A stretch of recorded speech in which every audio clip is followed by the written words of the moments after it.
Bueno, pues hoy toca estudiar un poco de recursividad, que es uno de los conceptos más poderosos en programación, porque te permite resolver un montón de problemas, ¿no? Y además también tiene su lado artístico con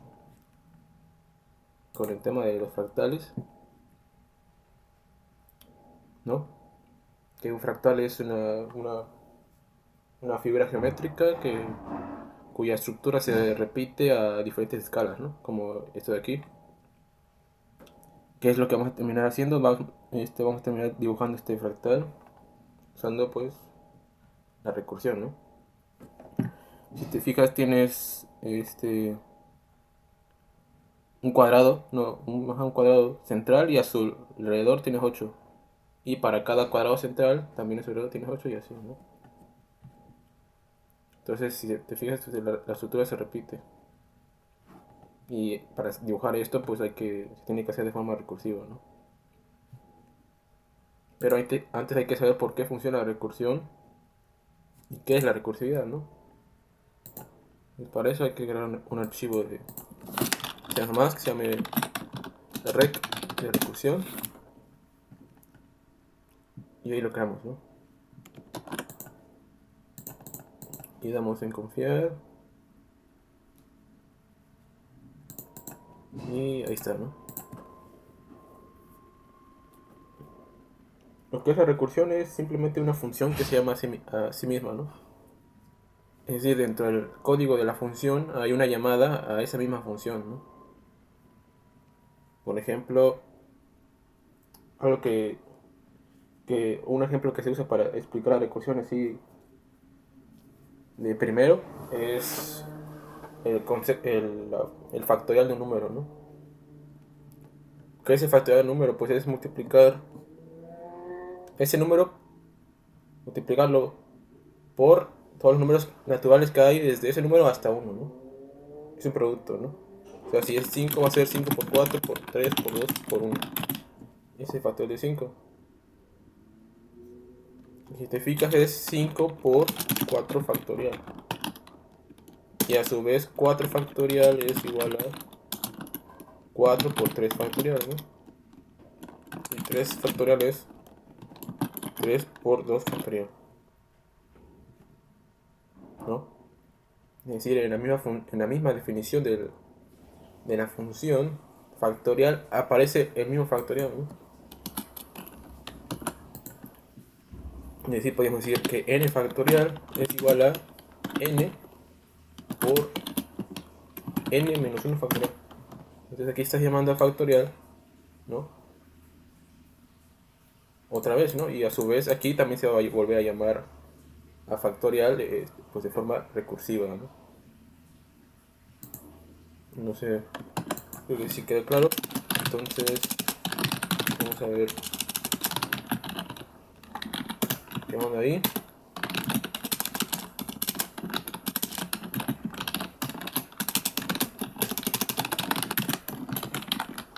Entonces, pues necesitamos una función, ¿no? Una función factorial que recibe un número n. Y habíamos dicho que era n factorial es igual a n por n menos 1 factorial. Entonces, ¿qué hacemos? Hacemos esto, n factorial a n por factorial n menos 1, ¿no? Hacemos eso. ¿Y eso va a funcionar o no va a funcionar? A ver qué pasa.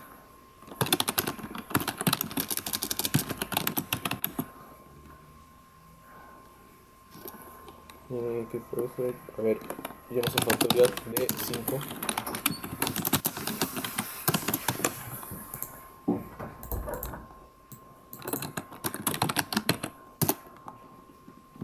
Y 5 pilas, ¿no? Entonces, pero si va a funcionar o no va a funcionar. Pero no funciona. ¿Qué es esto?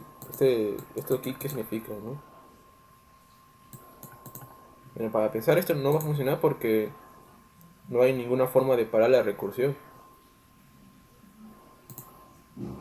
no hay ningún, digamos, no sabes cuándo se va a dejar de llamar a sí misma esa función, ¿no? Por ejemplo, si fuera factorial de 2, entonces estaría aquí, entraría la función aquí, 2, después multiplicaría por el factorial de 2 menos 1, que es 1, ¿no? Y ahí voy a hacer el cálculo, ¿no? Llamaría aquí 1 por factorial de 1 menos 0, 1 menos 1, 0. Y volvería a llamar con factorial de 0, que es 1. Pero eso no lo va a poder calcular porque después va a ir por unos negativos. Es decir, n va a ir decreciendo, nunca se va a regresar nada, ¿no? Por lo tanto, hay que tener una forma de parar la recursión en algún punto. Y esos son los llamados casos base, ¿no? Es decir, vemos que el factorial de n, o sea, factorial de 0 es 1, ¿no? Y el factorial de 1, pues también es 1. De que si n es 0 o n es igual a 1, pues revisamos 1. Y aquí puedes ponerle OR o así. Y eso sí ya debería funcionar, ¿no? Ponemos factorial de 5.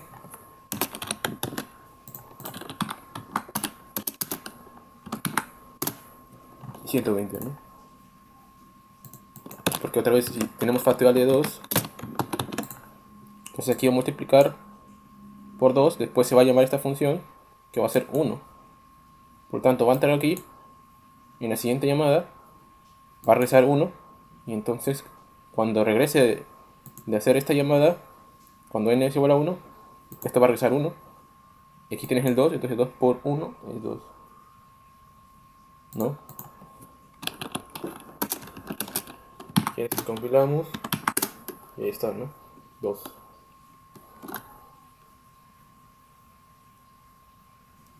Pero para que esto funcione, para que sea posible la recursión, existe una cosa que se llama la pila de llamadas o el call stack.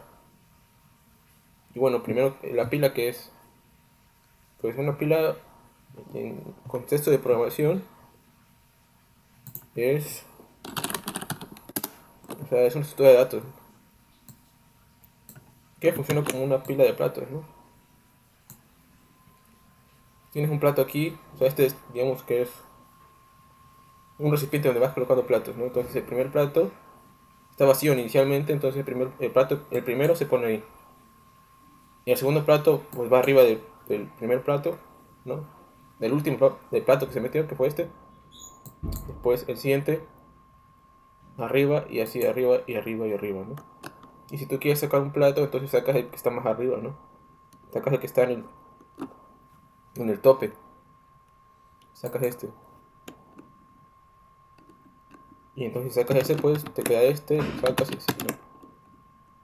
Es decir, agregas al final. Si siempre estás agregando al final, y sacas el elemento del final. Entonces esta pila de llamadas, en vez de tener platos, lo que tiene son una cosa que se llama el call frame, ¿no? Que pues va a ser, una de las cosas que va a tener es la dirección de retorno hacia donde tiene que saltar el contador de programa. El contador de programa es el que apunta a la siguiente instrucción a ejecutarse, ¿no? Entonces la dirección de retorno tiene que guardarla, digamos, tiene que guardar red, porque una vez que termines de llamar a una función, entonces a partir de dónde debe continuar, ¿no? La ejecución. Entonces necesitas guardar esa dirección de retorno para saber a dónde vas a ir, ¿no? O dónde continúa la siguiente instrucción a ejecutarse, dónde está, ¿no? Y además, como esto está asociado a una llamada a una función, pues una función también tiene unos parámetros locales, ¿no? Tiene parámetros para empezar, eso también se guarda ahí. Y además también tiene variables locales que también se guardan aquí, pero lo que nos importa nada más es la dirección de retorno, ¿no?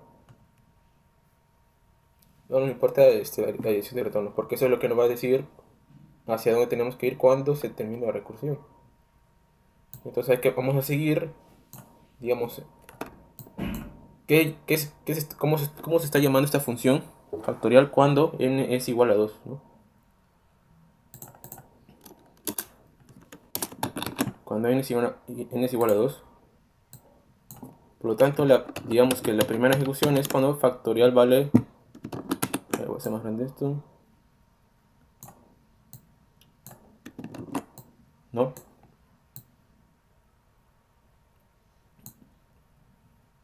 Ok, podemos decir que la primera llamada es a factorial de 2, ¿no? Entonces cuando se termina de llamar a factorial de 2, se tiene que saltar la línea 11, ¿no? Entonces podemos decir que, porque ahí está la dirección de retorno es 11. Pero cuando termine de llamarse la factorial de 2, voy a decirle 2 factorial, ¿no? Para que no puedo escribir bien con el mouse. Y esto debe terminar, que decir la dirección de retorno, cuando termine de llamarse la función la factorial de 2, tiene que saltar a la 11, ¿no?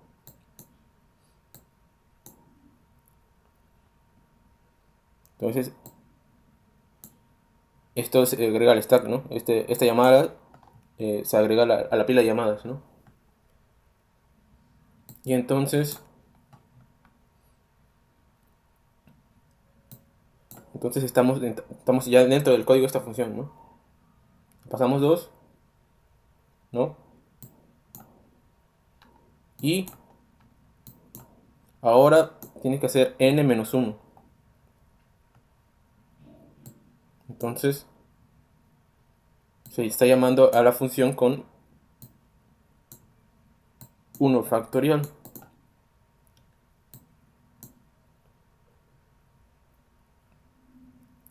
1 factorial que está aquí, ¿no? Entonces, ¿cuál sería la dirección de retorno? Cuando termine de llamarse, pues tiene que ser 6, ¿no? También, tiene que ser 6. Porque aquí se quedó esperando, ¿no? Se quedó esperando, entonces tiene que retornar a la dirección 6. Porque ese valor tiene que pasárselo al retorno, ¿no? Tiene que hacer su multiplicación n por factorial de 1, n-1. Por lo tanto, la dirección es 6. ¿No? Y al momento solo hay 2 llamadas.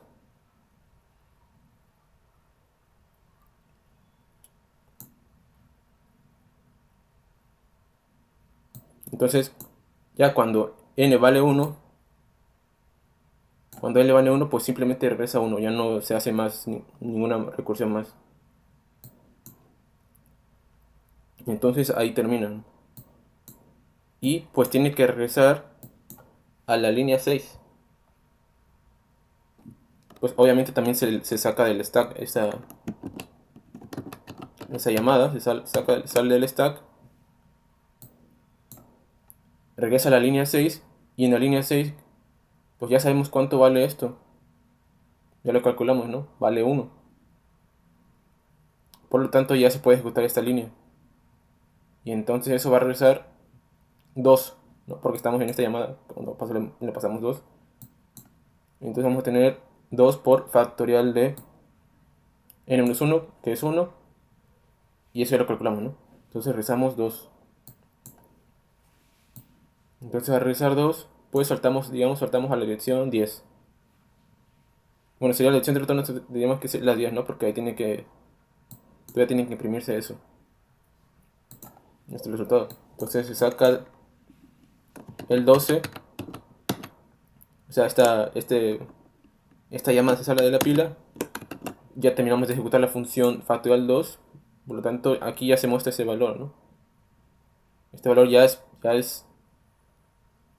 se terminó de calcular, entonces ya se puede mostrar aquí. Y entonces así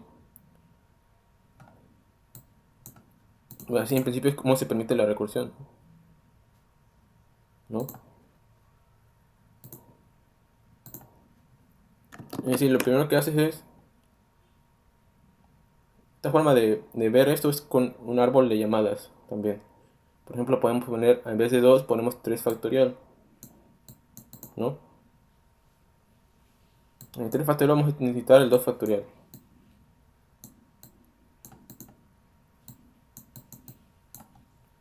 Y para el 2 factorial necesitamos el 1 factorial, que van a haber 3 llamadas.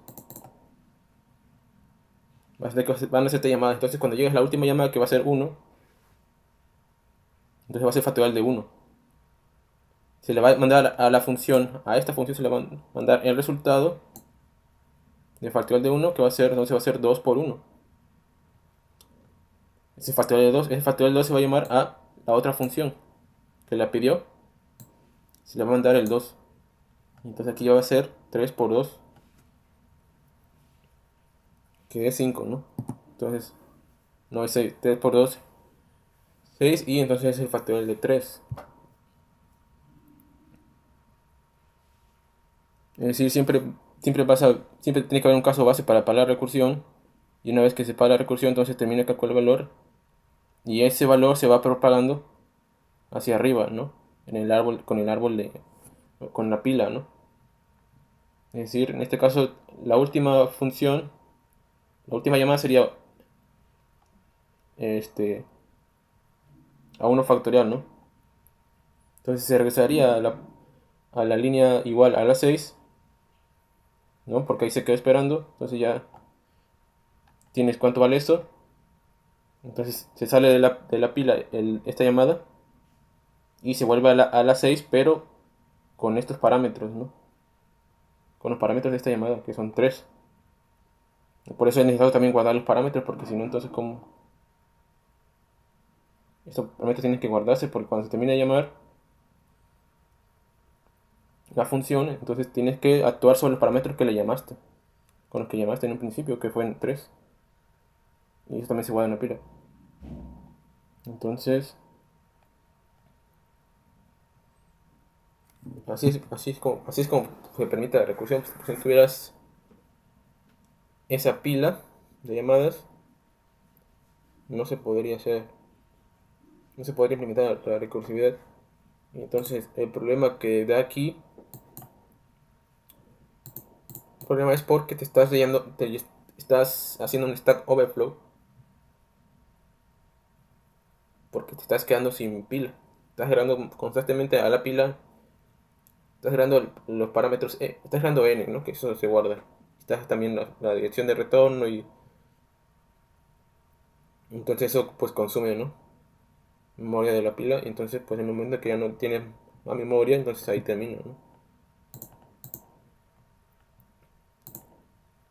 Por eso pues aquí te muestra este error, y pues no se ejecuta nada, porque obviamente estás haciendo recursión infinita, y una recursión infinita no se permite, ¿no? No puede haber recursión infinita, porque entonces si es recursión infinita, entonces te quedas sin memoria en el stack, y ahí se te crashea el programa, ¿no?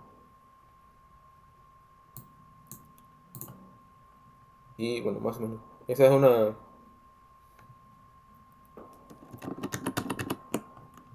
la forma más simple de explicar lo que es la recursividad con la función factorial, ¿no? Porque su naturaleza es recursiva. Hay otra que es la función de Fibonacci, que también también es recursiva, ¿no? Yo creo que ya con este ejemplo que entendía más o menos cómo funciona la recursividad. Entonces ahora vamos a tener que ver cómo lo vamos a hacer para programar esto de aquí, porque no lo he programado, así que hay que pensarle bien. Hay que pensarle bien, pero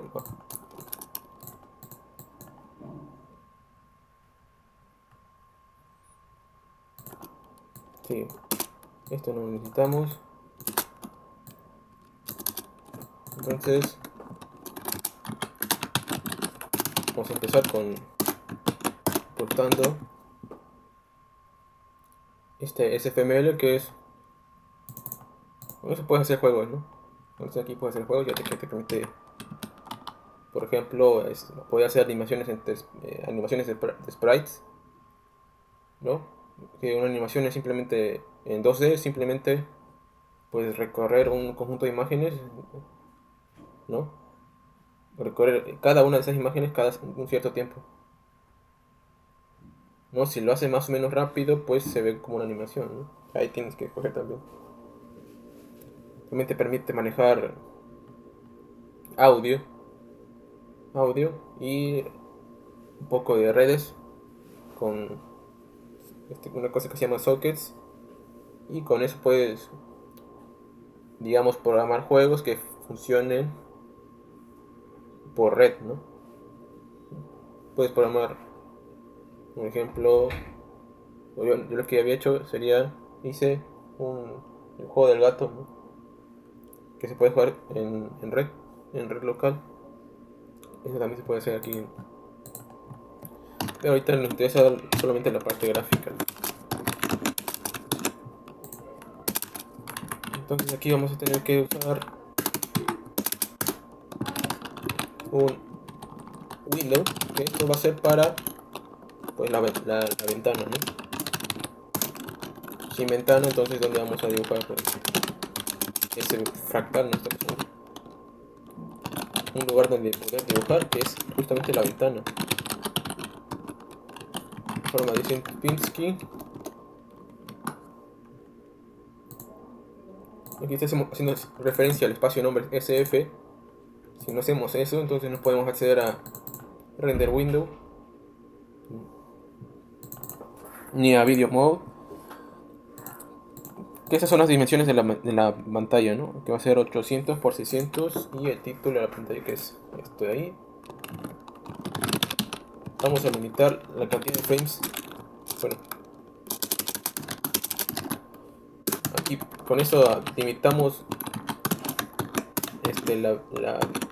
la velocidad de refresco de esa pantalla window a 60 cuadros por segundo, ¿no? Porque si tú le quitas eso, entonces pues va a estar ejecutándose lo más rápido que puede, ¿no? Y entonces ahí va a estar usando mucho procesador porque se va a estar jugando a lo que da todo el procesador, ¿no? Con esto limitas. Por lo tanto, pues no vas a estar consumiendo todos los recursos del procesador. Por eso es necesario hacer eso. Y toda aplicación gráfica, como en todos los juegos, es una cosa que se llama game loop, ¿no? Es decir, mientras la pantalla esté activa, hay una cosa que hay que hacer primero: procesar los eventos. Los eventos, por ejemplo, cuando presionas una tecla de teclado, es un evento. Cuando presionas un botón del mouse, es un evento, ¿no? Cuando presionas sobre la cruz para cerrar el programa, también es un evento. De momento ese es el único evento que nos importa. Así que podemos decir, ok, para procesar los eventos tenemos que llamar a windows.fullEvent y empezamos el evento. Entonces esta variable tiene el tipo de evento que pasó. Y aquí lo que pasó es que se cerró la ventana, ¿no? Digamos, se presionó sobre la cruz, ¿no? Para cerrar el programa. Entonces cerramos la ventana y nos salimos de este bucle y ya está. Entonces siempre es así, siempre el game loop siempre consiste de procesar los eventos, o sea, la entrada del usuario, después actualizar el estado de todos los objetos del juego y después dibujar el estado de los objetos. En lo que tenga que dibujarse se dibuja, ¿no? Es decir, en el loop que va a estar todo el rato ejecutándose 60 veces por segundo, ¿no? Porque limitamos, porque con eso limitamos cuántas veces ejecuta también este game loop de aquí. Es decir, cada cuánto se ejecuta un frame. En este caso va a ser 1 sobre 60 segundos. Cada eso se ejecuta un nuevo frame, que es simplemente una iteración del game loop, ¿no? Y aquí ya pues después, de momento no tenemos ningún objeto, entonces lo que vamos a hacer es simplemente limpiar la pantalla.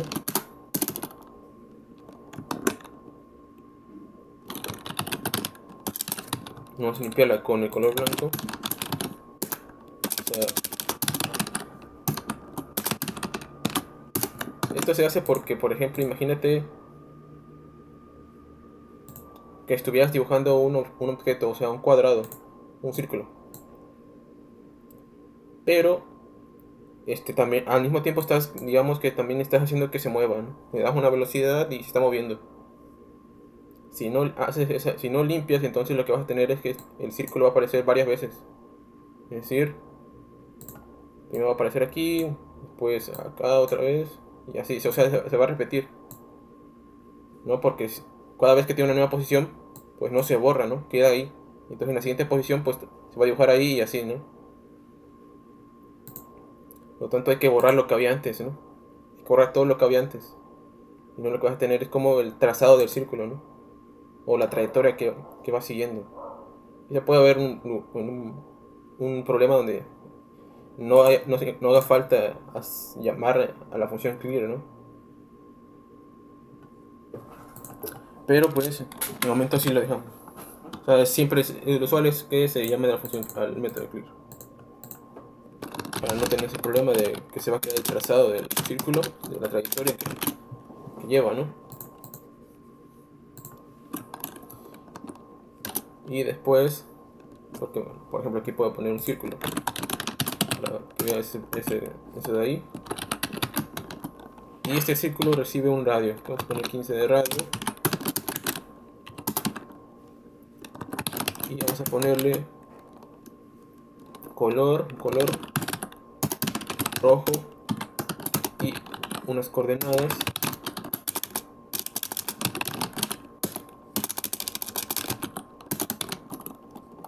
Y podemos poner 100. Ponemos una velocidad de 50.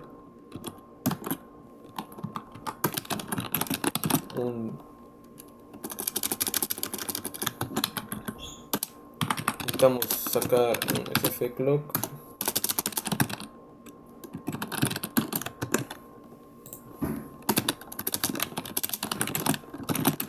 Decirle clock.start get as seconds. Esto que de aquí lo que te va a restar es el tiempo que dura cada frame, ¿no? Como estamos en 60 cuadros por segundo, cada frame va a durar 1 sobre 60, ¿no? Es un segundo y tiene 60 veces tiene que ejecutarse. Por lo cuanto, cada cuántos segundos ejecuta un frame, pues 1 sobre 60, ¿no? Entonces eso es lo que en teoría más o menos te va a restar eso, el DT. O sea, el restar y a seconds. Y entonces, después lo que hacemos es al círculo, le ponemos su posición. No, ahí creo que tengo move.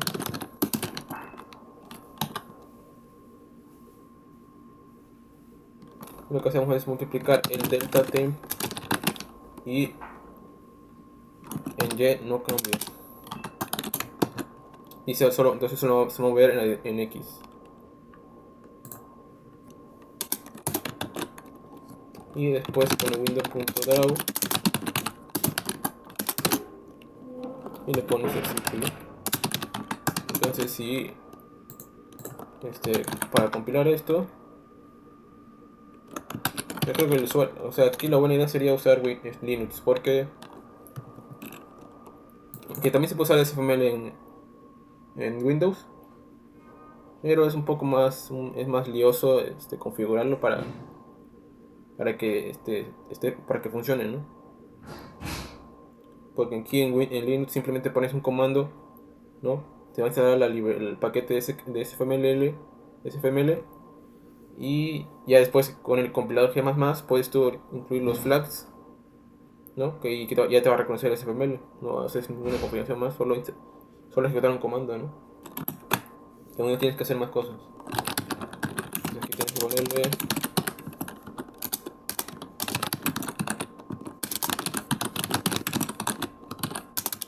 fml system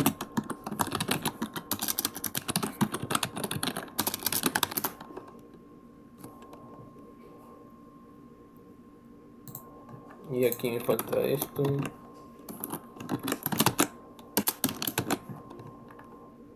Creo que aquí tengo que poner punto 0.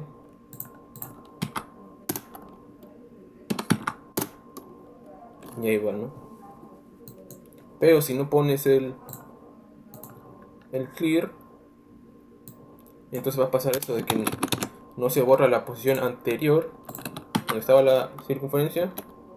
Entonces va a dibujar siempre la trayectoria, ¿no? Así más o menos. Lo cual pues no queda bien. Que podría haber una ocasión donde sí te importe lograr un efecto así, ¿no? Pero de momento no. De momento sí estoy bien. Y bueno. O sea, el delta tiempo, este sirve para poder hacer que este objeto, el círculo, se mueva 20 píxeles por segundo, independientemente de la cantidad de frames que tú tengas. Porque si no le pones el DT, digamos, y simplemente le pones speed, entonces esto de aquí se ejecuta 60 veces por segundo, ¿no?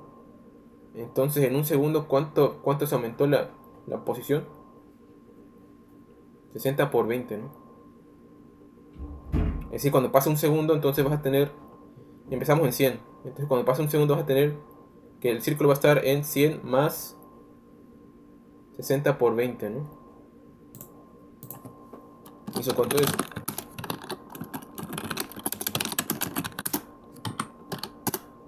Y 300. O sea, va a ir volando. Va a ir demasiado rápido. Es decir, que en un segundo ya no lo vamos a ver, ¿no? Entonces si compilamos esto, o sea, se fue muy rápido, ¿no?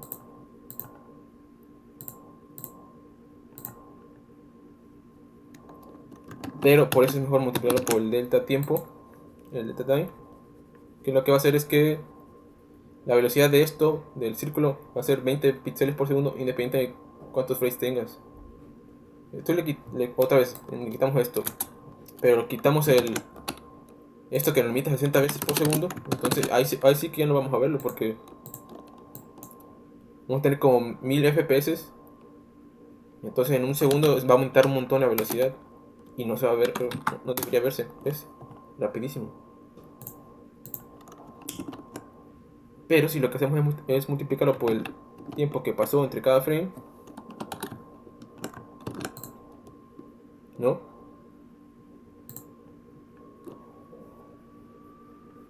Es decir, tenemos 20 sobre 60, porque dt es 1 sobre 60. Eso es cuánto se va a mover en X cada frame. ¿Cuánto se va a mover en X? Es decir, va a dar un pequeño saltito en cada X, que va a medir 20 sobre 60 en un frame, ¿no? Entonces en 60 frames, ¿cuánto va a ser? ¿Cuánto se va a mover? Pues va a ser eso por 60. Y entonces ¿cuánto te va a dar? Al final te vas a mover 20. ¿Y cada cuánto pasan 60 cuadros? Pues cada segundo. Así que en un segundo tú te vas a mover 20 píxeles. Por tanto la velocidad es 20 píxeles por segundo. Pero si tuvieras 60 en vez y tuvieras una cantidad X, una cantidad K de FPS, pues lo mismo. Va a ser eso multiplicado por K. Entonces, estas dos se cancelan y te quedan 20. Así que independientemente de la cantidad de cuadros por segundo que tú tengas, la velocidad siempre va a ser la misma, 20 píxeles por segundo. Por eso es la necesidad de usar ese delta tiempo, ¿no? Entonces ya con eso ya tenemos la base para hacer este fractal, que tampoco lo he hecho, así que hay que, sí, vamos a ver cómo lo vamos a hacer.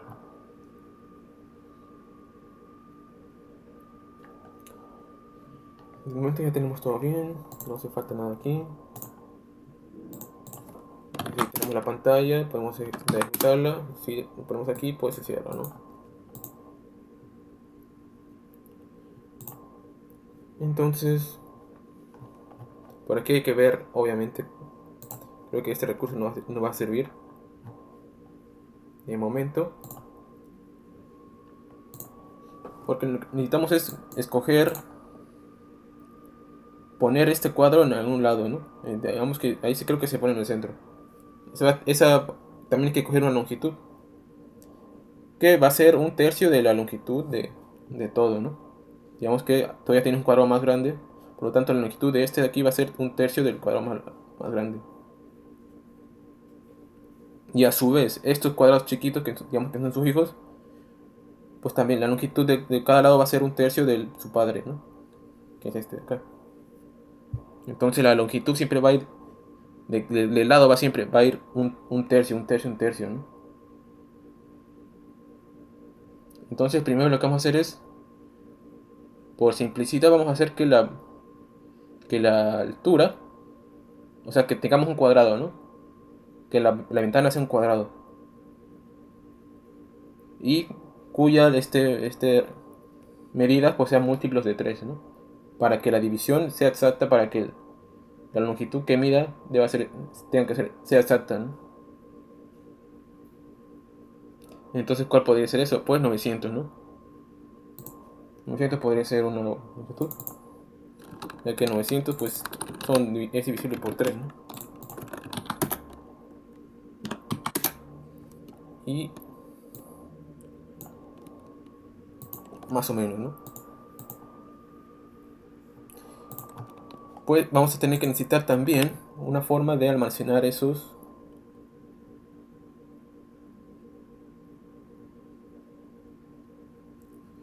Necesitamos una forma de almacenar estos cuadrados.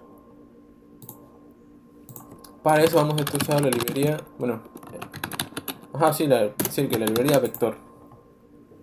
Esto nos va a permitir es tener un arreglo cuya longitud va creciendo en tiempo de ejecución, ¿no? Porque pues en teoría nosotros no sabemos cuántos cuadrados va a haber, ¿no? Así que no podemos declarar, bueno, queremos, o podemos coger una cantidad suficientemente grande y ya con eso.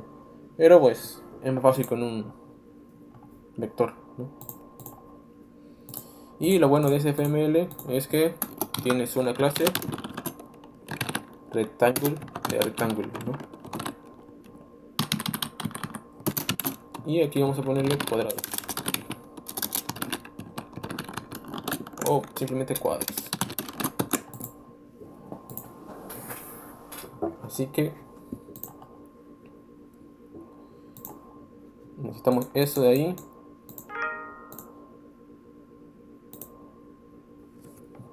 Yo imagino que estas X son las coordenadas del centro. Son las coordenadas del centro. O no sé la verdad.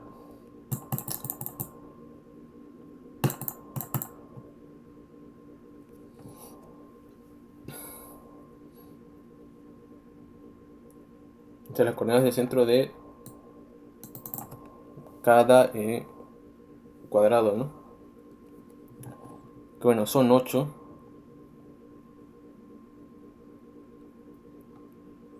Ok, esto podemos poner en el centro, que va a ser 900 entre 2 y 900 entre 2.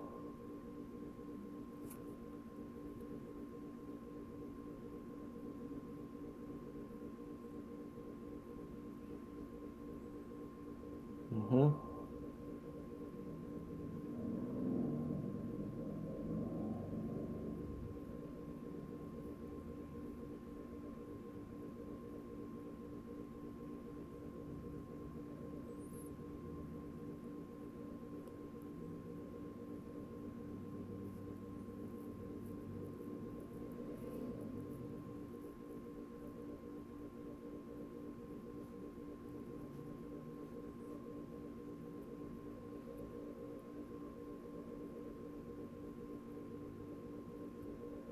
Y supongo que el centro hay que calcularlo. y f de 1 hace referencia quizá a este, ¿no? F de 2 hace referencia a este, porque se mueve en X, estamos montando en X, f de 3, y ese queda igual. Aquí X es la misma que acá, y la Y también aumentó. Aquí ya no, sería F1, F2, F3, F4, F5, aumentó la 2 tercios, que es justamente aquí también, y la Y también, y F5, F6, F. Por tanto, creo que esto hace referencia, si no me equivoco, debería hacer referencia a quizá a las coordenadas de los centros de cada de aquí. Y eso, pues, esa X en un principio es esta X de acá, ¿no?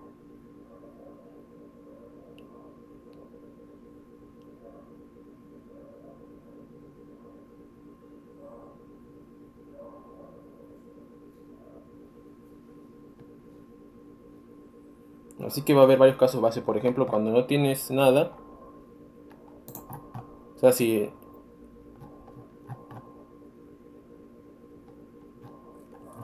porque bueno, para hacer esto de forma recursiva hay que también que decir hasta qué tanto queremos.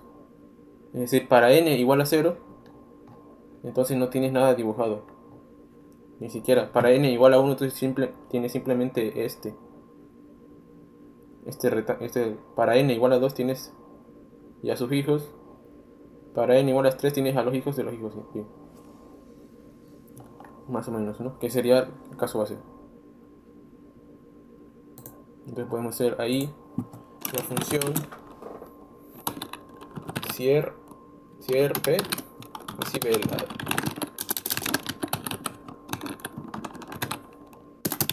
el arreglo de cuadrados. Hay que pasarle una referencia para poder modificar ese arreglo de cuadrados desde la función cierp. No pasamos la referencia, entonces lo que vamos a pasarle a la función cierp es una copia de cuadrados. Entonces lo que se va a modificar es la copia y no este cuadro, digamos. Este cuadro ahí. Y hay que pasarle qué tanto queremos ir, ¿no? En profundidad. Si n es igual a 1, si n es igual a 0, regresamos porque no se dibuja nada. Si n es igual a 1, entonces ahí qué pasa. Tenemos que regresar también. Después llamar a cierp cuadros n-1. También hay que pasarle las coordenadas del padre, ¿no?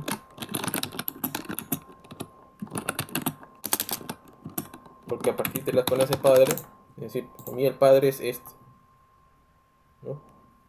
O sea, estos cuadraditos, su padre es este. Necesitamos conocer estas coordenadas, pues para saber qué coordenadas van a tener ellos, ¿no? Y a su vez qué coordenadas van a tener sus hijos. Y la longitud también, ¿no? Y le pasamos también la longitud. Claro.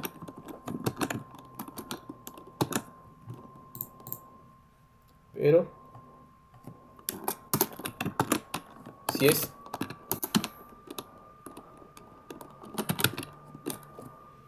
ok, vamos a tener que hacer una función para que nos regrese para conseguir rectángulos de forma más fácil. Crear cuadros, o sea, cuadrados. Vamos a pasar a las dimensiones y o sea, las coordenadas de su centro y pasarle la longitud, ¿no? El lado.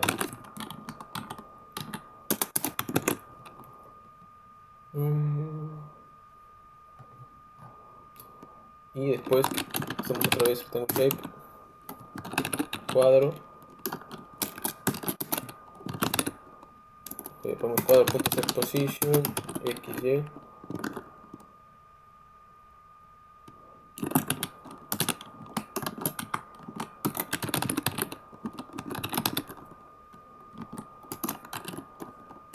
el lado va a ser tamaño, va a ser es un cuadrado, ¿no? Por tanto es misma longitud, y el color va a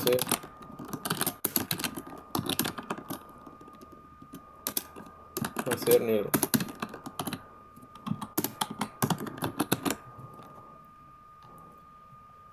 Entonces, cuando n es igual a 1, entonces solo es un cuadrado nada más. No tiene hijos. Por lo tanto, se le agrega crear cuadrado, le pasamos el XY y el lado. Pero, y si no, n-1, de momento vamos a dejarlo así, ¿no? Porque hay que hacer 8 llamadas recursivas, ¿no? Entonces, si hacemos uno para dibujar, podemos recorrer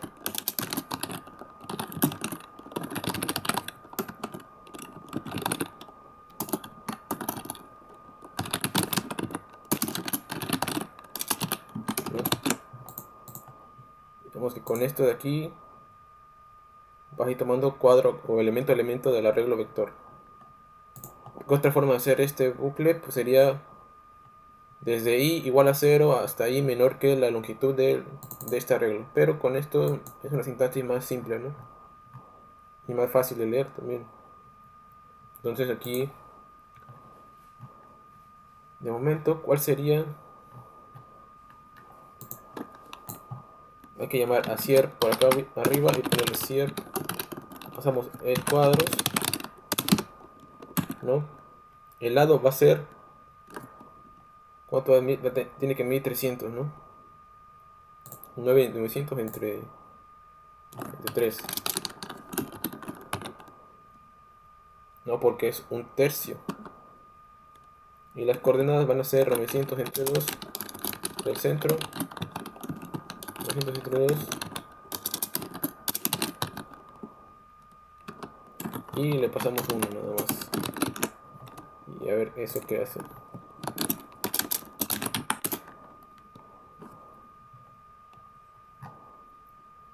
Acá, ¿no?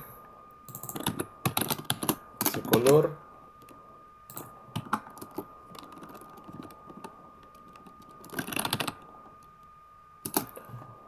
Aquí no estamos revisando nada. Hay que revisar el cuadro.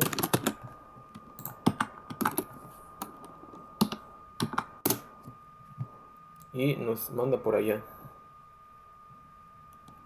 Porque cuando le pasamos las coordenadas 900 entre 2, que es 450, y la otra también, se dibuja a partir de la esquina izquierda. Sí, a partir de aquí. Entonces por eso nos está dibujando ese cuadro hasta por allá. Entonces para hacer eso creo que hay que aplicar un trucazo. No sé por qué funciona, pero funciona. Voy a hacer origen. Y creo que se usaba... A ver qué es lo que recibe.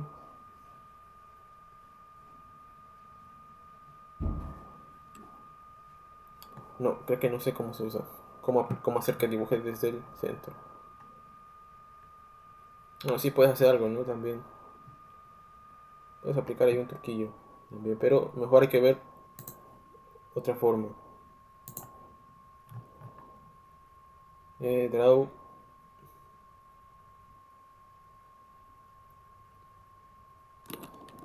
Draw. Rectangle. Shape at center. Ese primero.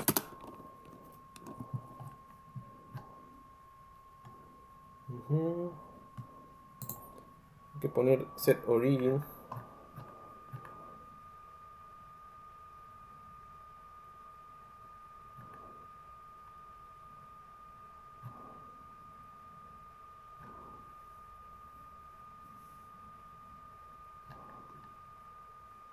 Ok,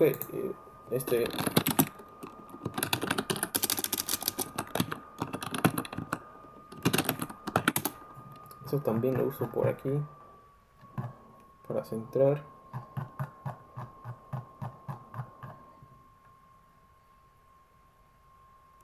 Creo que ya no lo uso.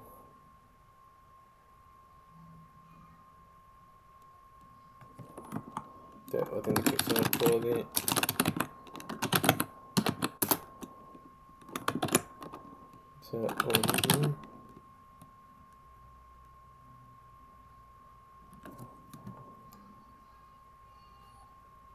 Pasa radio. Pues tienes que pasarle aquí. Entonces tienes que pasarle aquí la longitud del lado, ¿no? Da igual, lado y lado. Si no funciona con eso, entonces vamos a tener que aplicar un poco de pensamiento, ¿no? No funciona muy bien.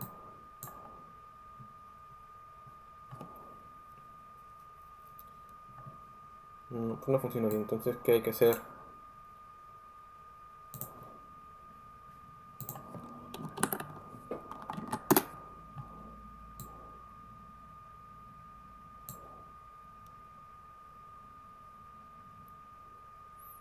Pues si tenemos que...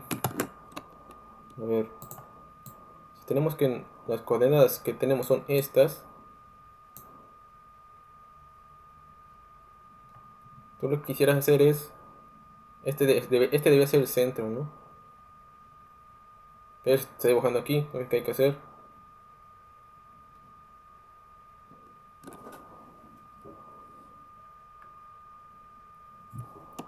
A ver, ¿qué hay que hacer aquí? Simplemente habría que desplazar. O más bien para que...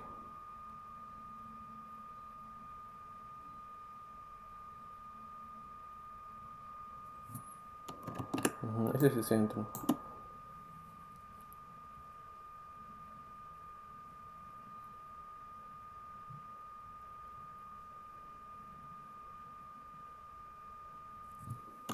Bien, pensándolo bien.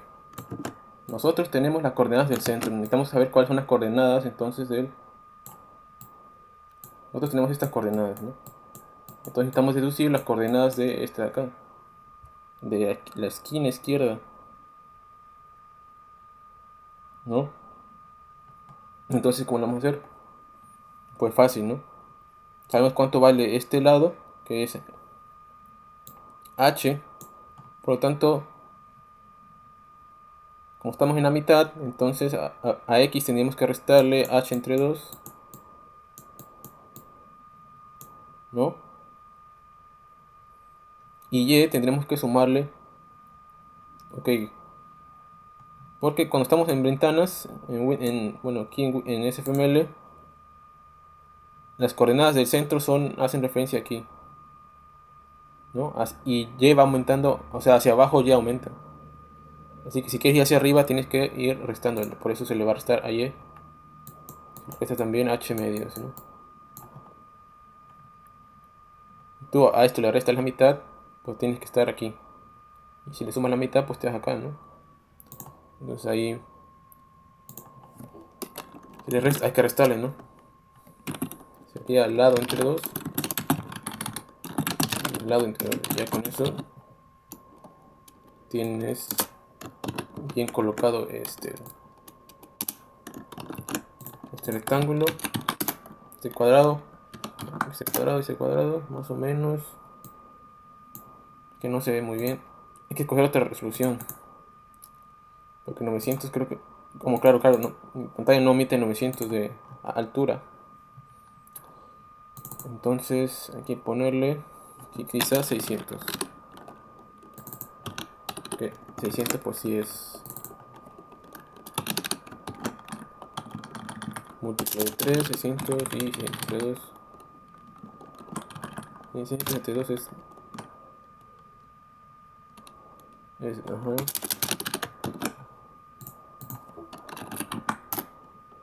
O sea, así debería verse un poco mejor.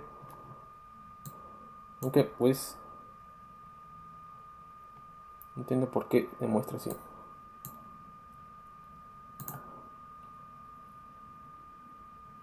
633, 622. Claro, estoy pasando más las coordenadas. Ajá, es que uno hace referencia al el lado, que es un tercio, y el otro es el centro, ¿no? Estaba mal ahí. Y ahí ya estaba más centrado, ¿no? Ujú. Entonces ese sería el caso cuando n es igual a 1.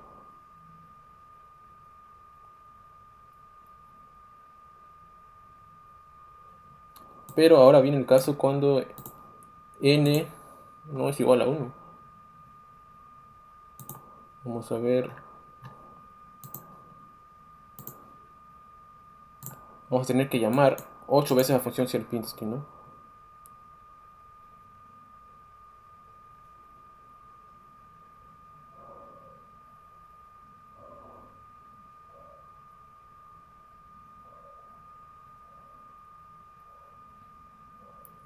Y esto era aquí.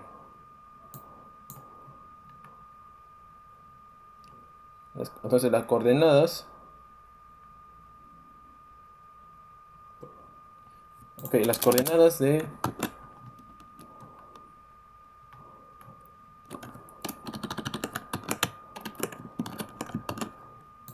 Ok, no se ve ahí.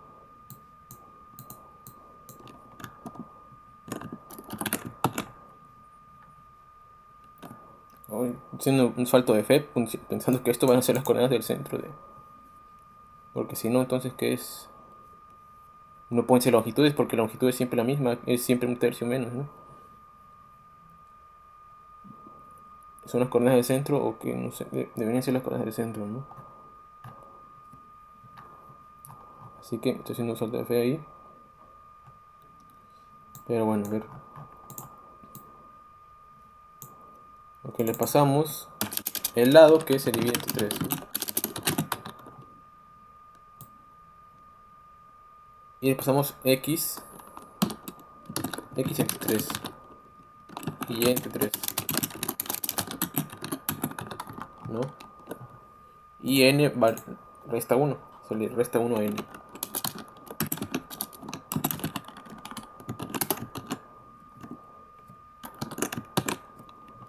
N es cuántas iteraciones queremos hacer este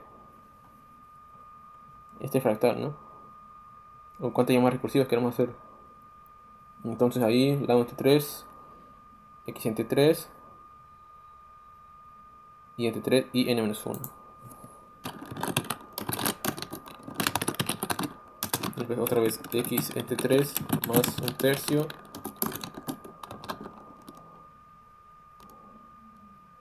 más y entre 3.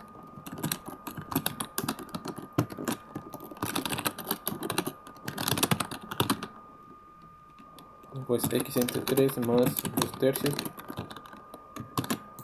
Y esto no sé, creo que no, creo que hay que poner el punto 0f.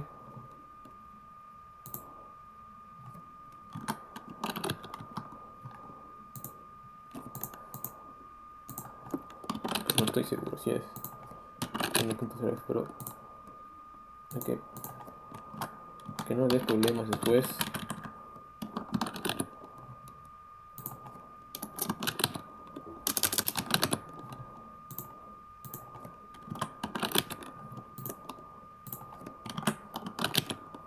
Ok. X, ajá, es lado entre 3. Ok, esto es constante siempre. Lado entre 3. Lado entre 3. X entre 3. X entre 3 más un tercio más 2 tercios. Pues y entre y. Y era entre 3. Y aquí es igual. Igual era y entre 3.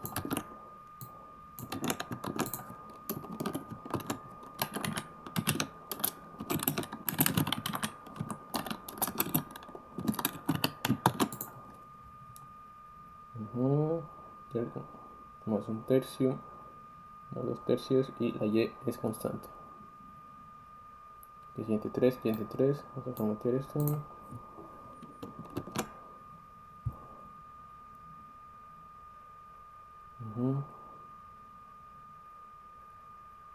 Ok. Después es 4.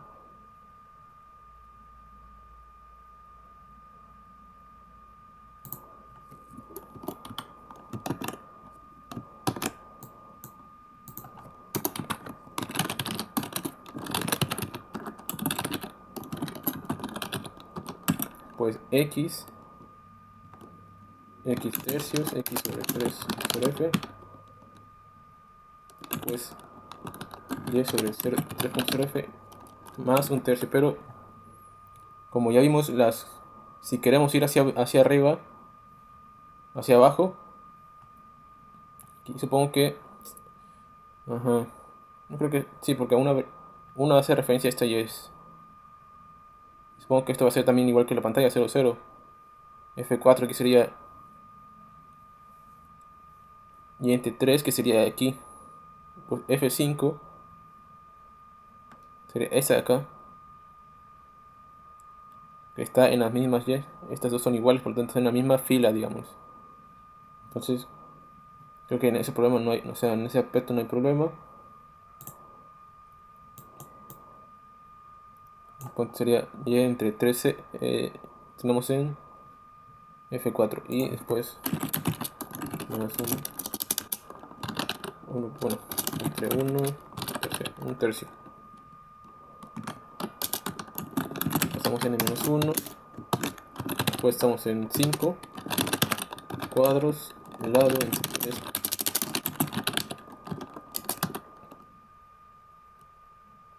Ok, creo que, ajá, vamos a 6, ¿no? O a ver que ya mis bolas. No, estamos en F4. 1, 2, 3, 4, 5. Estamos en 5, que es aquí.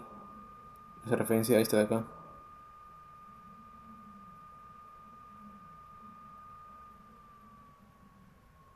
Ujú.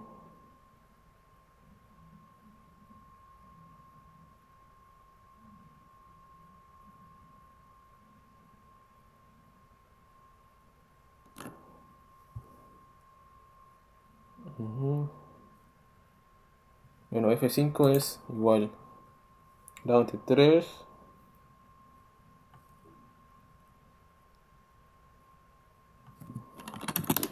X entre 3.0 más 2 entre 3.0 F.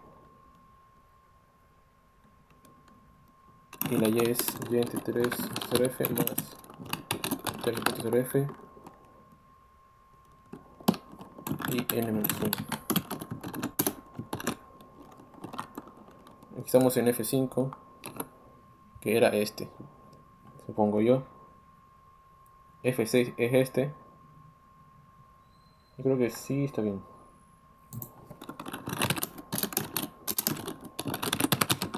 Lado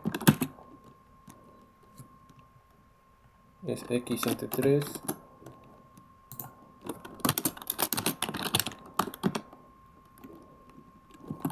y es Y entre 3 más 2 entre 3 por F N menos 1. Entonces F6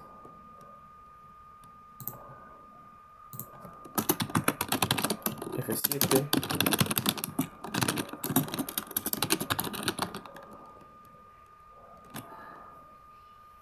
que es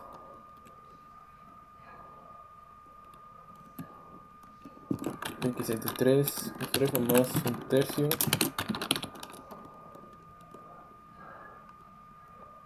más Y entre 3 más 2 entre 3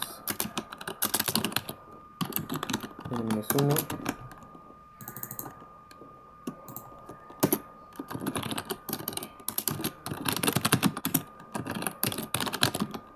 X es X entre 3 0 F más 2 entre 3 por tercio 0 F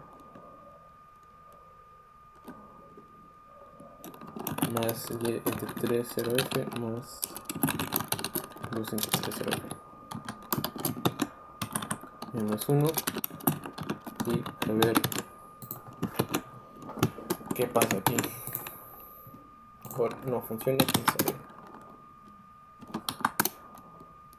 Bueno, obviamente hay que pasarle, por ejemplo, 2, ¿no?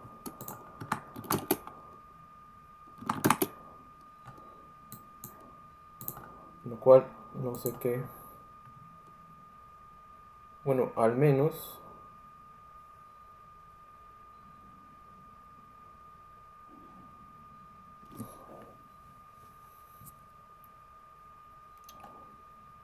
mm,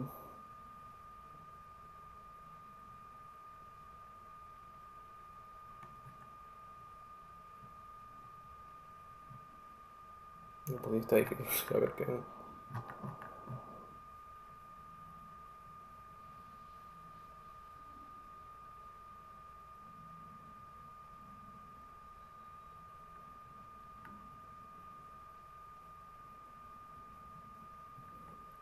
Oh, si le pasamos 600, ¿qué pasaría?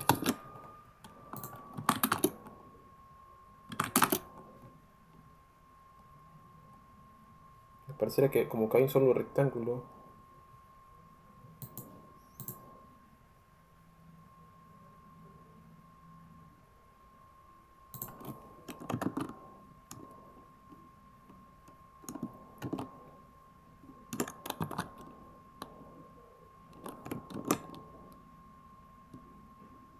Ya, 600.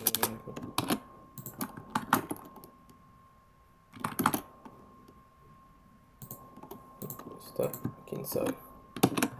Pero qué pasa si hacemos que el longitud sea 1.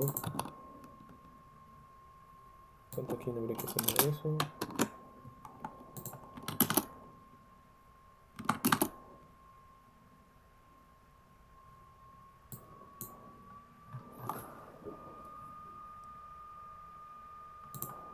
Pero aquí debería mostrarse algo. Claro, la posición no la tenemos.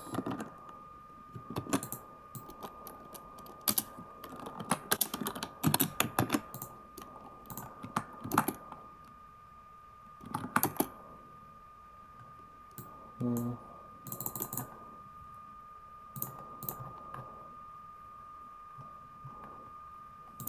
no sé cómo se está llamando aquí. No sé qué es.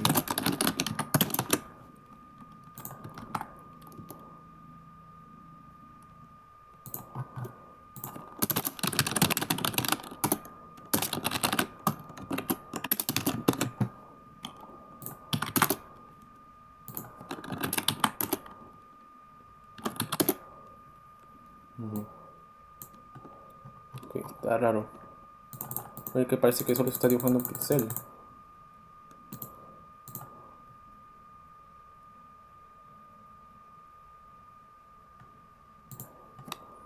Vamos a usar printf para saber con qué coordenadas son todo.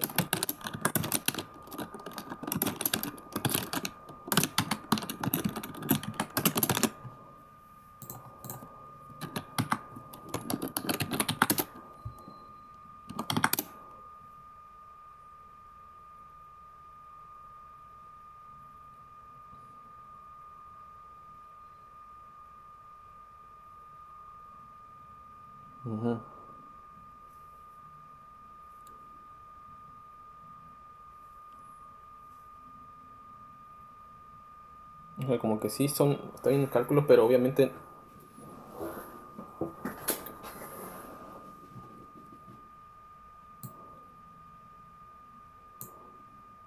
como que eso no va a funcionar. Yo creo que esto funciona cuando tienes entre 0 y 1 tus coordenadas, ¿no?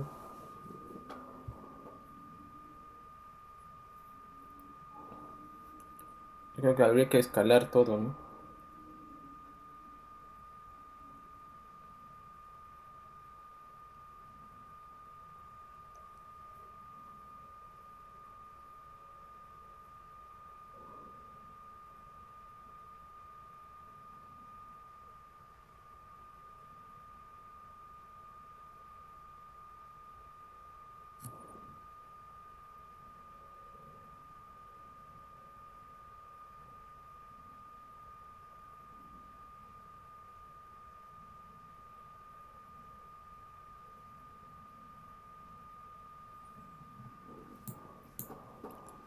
Que obviamente eso no va a funcionar porque eso está pensado para que funcione sobre...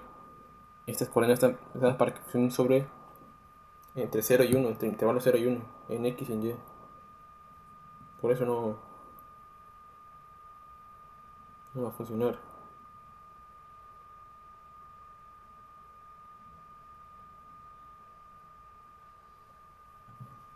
Y así, en todo caso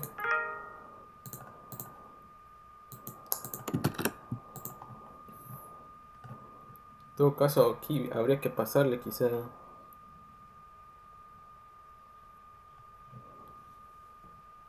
es decir,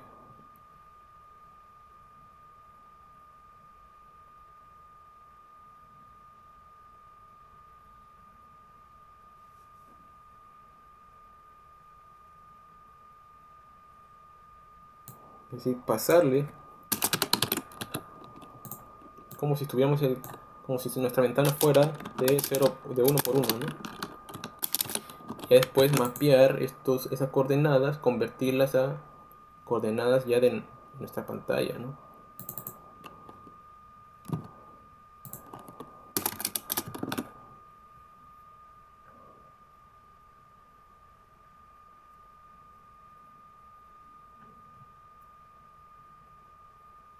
Pero ¿cómo vamos a hacer eso?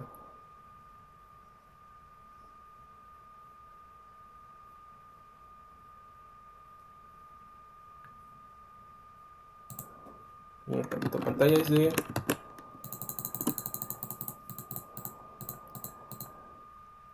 600 entre 600.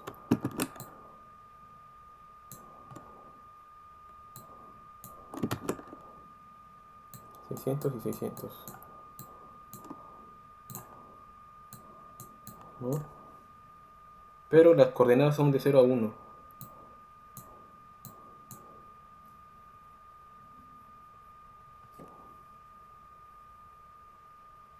Entonces necesitamos particionar todo ese intervalo, digamos, entre 0 a 1 entre 600, ¿no? Y aquí también es 0 a 1. Entonces, ¿qué pasa? Sería 1 entre 600.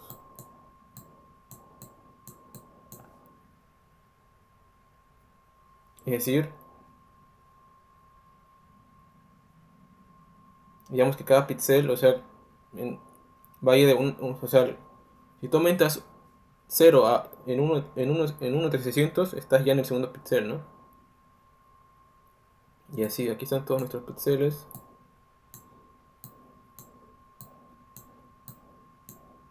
Esta es una grafía de píxeles. Por lo tanto, cada intersección de aquí es un píxel, ¿no?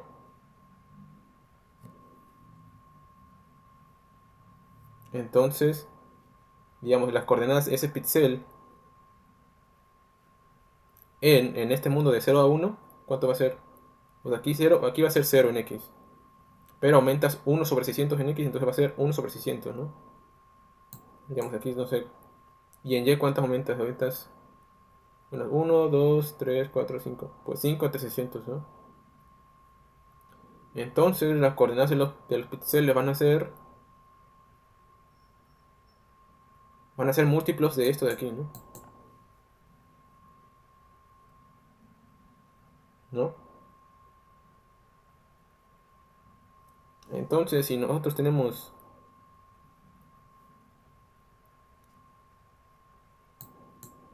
que cada píxel en nuestro mundo de 0 a 1 va a ser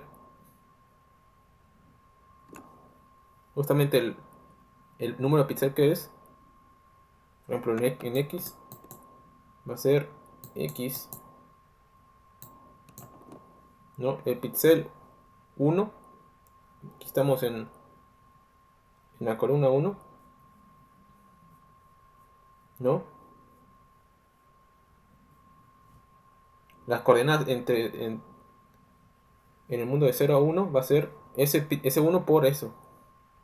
Nosotros tenemos, nosotros tenemos este valor de aquí. Entonces, ¿cómo lo hacemos para encontrar cuánto le corresponde? Hay que despejar X de ahí, ¿no? Entonces hay que multiplicarlo por 600. Entonces, si multiplicamos esto por 600, debería verse más, debería verse mejor, ¿no?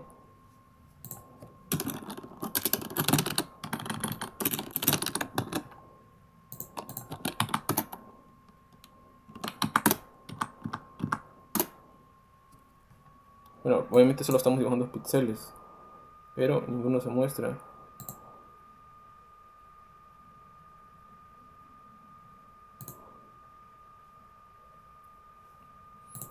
Vamos a pasarle lado 23. Claro, no. Ok, vamos a pasarle 10.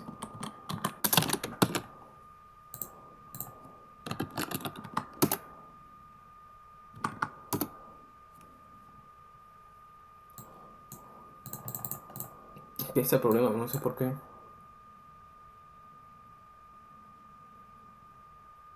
Tiene 100, después el otro está en 300, 100.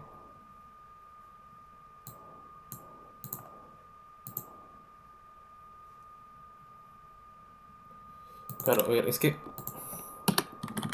aquí sería eso, aquí sería X.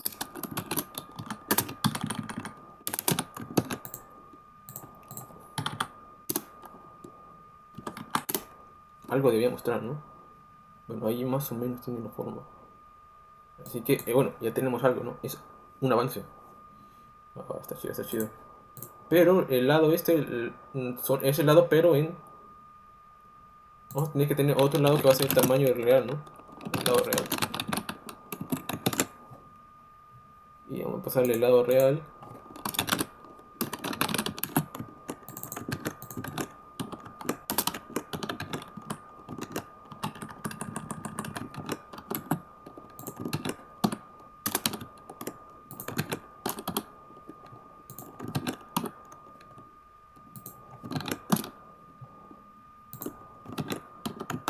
El lado real era 600, ¿no? En teoría, más o menos. Te partíamos de 600.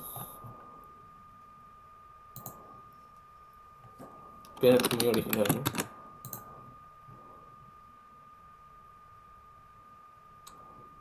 Y siempre se va dividiendo entre 3, ¿no?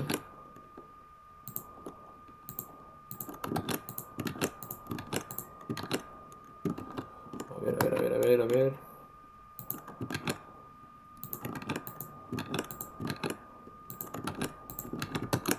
Vamos a formatear ahí y decíamos que para, bueno, hacer lado, y para ponerlo en el centro hay que ponerle, restarle lado entre 2 y lado entre 2, ¿no?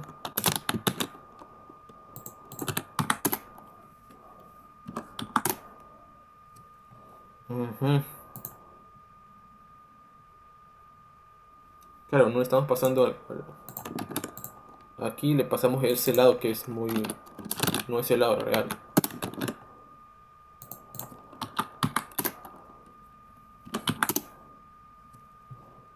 Aunque no muestra el, porque siempre se muestra un el cuadrado más grande, ¿no? Por eso hay que empezar por 600 entre 3, que va a ser el cuadrado más chico. Siempre se muestra también el cuadrado más grande, que es el que va a llenar, o sea, el cuadro inicial, ¿no? Que ahí no se muestra el cuadrado inicial, pero pues podemos pensar que por ahí debe existir. Ah, pues más o menos, ¿no? Entonces, si ponemos 3, no sé qué va a pasar aquí.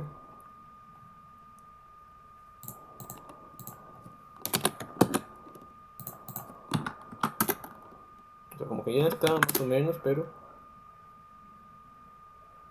nos falta nos falta poner el cuadrado de medio. El cuadrado de medio se está eliminando. No, no se está mostrando. Por lo tanto, hay que pensar qué está pasando aquí.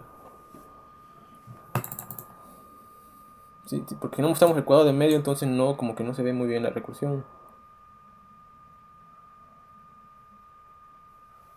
Pero bueno, más o menos, más o menos, más o menos.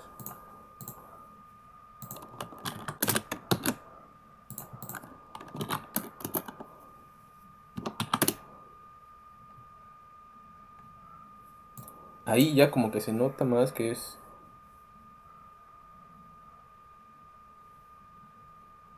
Ok, el hecho de aumentar esa profundidad, eso creo que hace que puedan estar chocando los cuadrados, ¿no?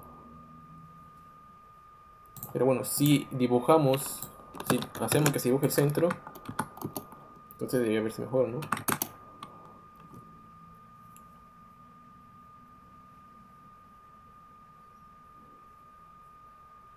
Pero es que aquí, para empezar, todos tienen la misma longitud. Eso no debería estar pasando. Ujú. O sea, la longitud, ¿cuánto le pongo yo?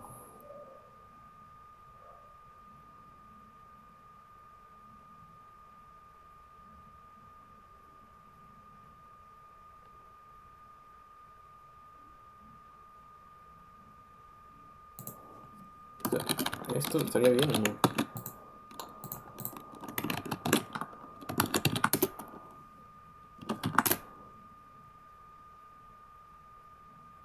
Mm, ok, es igual.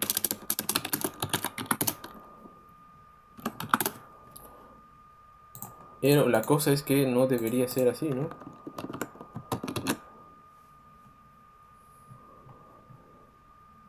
El lado parece que es el mismo para todos los números, para todos los cuadrados. Pero bueno, a ver. Porque tenemos n igual a 3. Para n igual a 3 es esta de aquí, ¿no?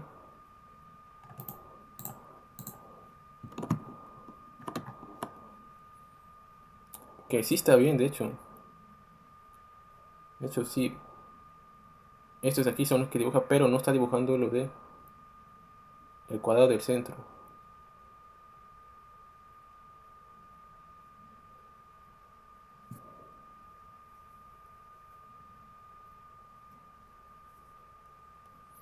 Hay que ver qué pasa con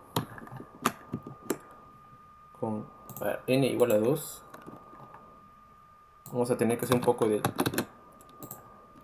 trazado de del llamado de estas funciones. Para n igual a 2, claro, no se muestra el de aquí. ¿Por qué? Bueno, pues entramos aquí. Pues eso no se cumple esto, por lo tanto, se llama a todas estas funciones, ¿no?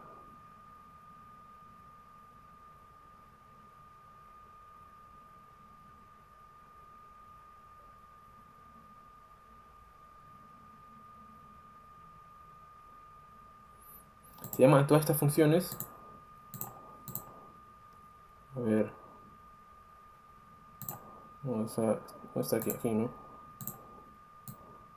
N igual a 2, no entra aquí, no entra acá, entra aquí. Entonces aquí se le pasa a 1, ¿no? Porque es 2 menos 1. Por lo tanto ahí ya n es igual a 1 y entonces se ejecutan estas líneas y se colocan todos estos. Pero en ningún momento estamos colocando el que tiene la coordenada como padre 0 entre 3. No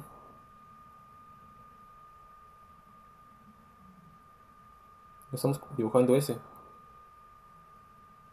no lo estamos agregando.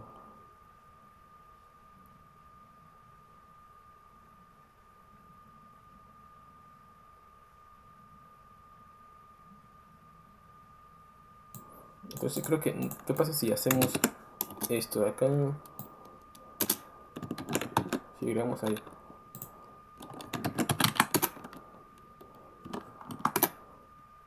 Mm, ahí está.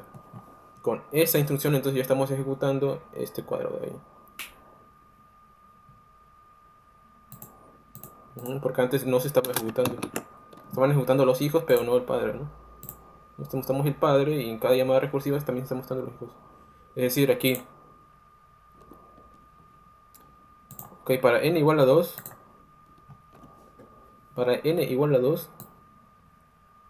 pues no se cumple esto, por lo tanto se crea ese rectángulo con los parámetros iniciales que son 603 en longitud, que es esta de aquí, y en las coordenadas 0.5, 0.5. Pero eso está en forma de coordenadas de la pantalla, ¿no? Entonces se agrega y después se llaman a estas funciones recursivas que van a ser las coordenadas de estos hijos, ¿no? En estas llamadas recursivas se calculan las coordenadas de estos hijos. Bla, bla, bla, bla, bla. Entonces ahí vale 1, se llama, después vale en, se vuelven a llamar a esta función, se vuelven a ejecutar estas funciones, n-1 es 0, entonces ahí ya termina la recursión, ¿no? 0, se salen, van a ser 0, 0, 0, pero ninguna hace nada, ¿no? Porque hay un return, se no ejecuta esta instrucción de aquí, y ahí termina, ¿no? Entonces si ejecutamos n igual a 3,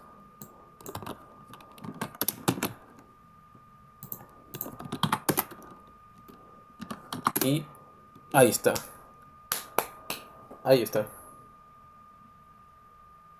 como ves, está bien chido. Voy a hacer esto con esta función nuclear. Pues no está tan difícil, ¿no? Pero sí hay que pensarle, ¿no? Hay que pensar un poco y ver, todo es posible, ¿no? Con suficiente dedicación todo es posible. Entonces, de hecho ya me quería rendir, ¿no? Porque dije, no, pues es muy probable que no salga, pero no. Siempre hay que intentarlo. Y pues ya ves, ¿no? Aquí está el resultado que es un fractal, la alfombra de Sierpinski. Entonces, si queremos aumentar todavía n igual a 4, ahí ya se ve bien, ¿no? Ahora si queremos aumentarle todavía más, podemos poner n igual a 4. Y, ¿cómo ves? Eso sí ya parece, ya se ve más perro, ¿no? Esto ya es un fondo de pantalla. Ya si aumentamos todavía más, creo que ya no sé cómo se va a ver. Porque las coordenadas de los rectángulos podrían colisionar y podrían sobreponerse unos cuadrados con otros y hacer un chilaquil ahí, ¿no? Pero ya con n igual a 4 ya se ve bien. Si no tenemos que aumentar. Sí, de hecho se sigue viendo bien, ¿no? Creo que así ya se ve bien. Ya más no se puede. Sí, ya está bien. Ya eso, ahora sí es un fondo. Ahora sí ya parece fractal, ¿no? Y ahí está. Lo cual no podríamos hacer si no tuviéramos estas llamadas recursivas, aunque pues la recursión ya de forma teórica no es necesaria, ¿no? Es decir, todo lo que pueda hacerse recursivo, o sea, todo lo que sea recursivo se puede hacer de forma iterativa, pero la recursión ayuda en algunos problemas, ¿no? Es más fácil hacerlo así que implementar toda la recursión aparte usando una pila, ¿no? Para simular la pila de llamadas. Pero mejor, como ya tenemos la pila de llamadas que la tiene el sistema operativo, ¿no? Se la asigna al programa, pues ya a lo mejor lo usamos, ¿no? En vez de estar simulando. Y así quedó. El fractal, que de hecho una curiosidad de esta alfombra de Sierpinski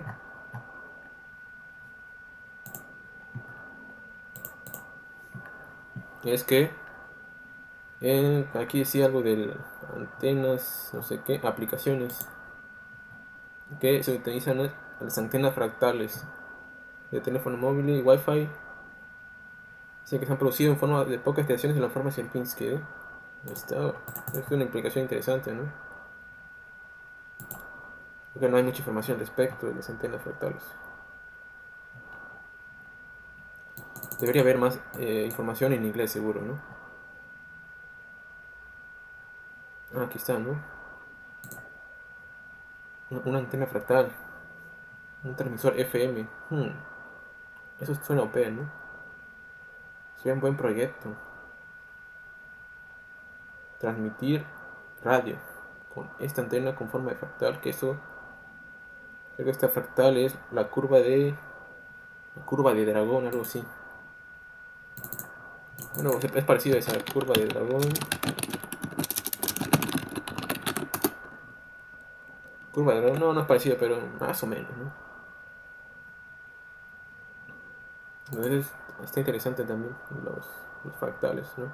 Y de hecho, pues interesante también que tenga aplicaciones. Así que, en matemática nada es inútil, ¿no? Esto es parte de las matemáticas, ¿no? Los fractales. Así que, pues esto ha sido todo por esta clase. En la siguiente, en la siguiente podemos hacer un juego o seguir aprendiendo SFML, ¿no?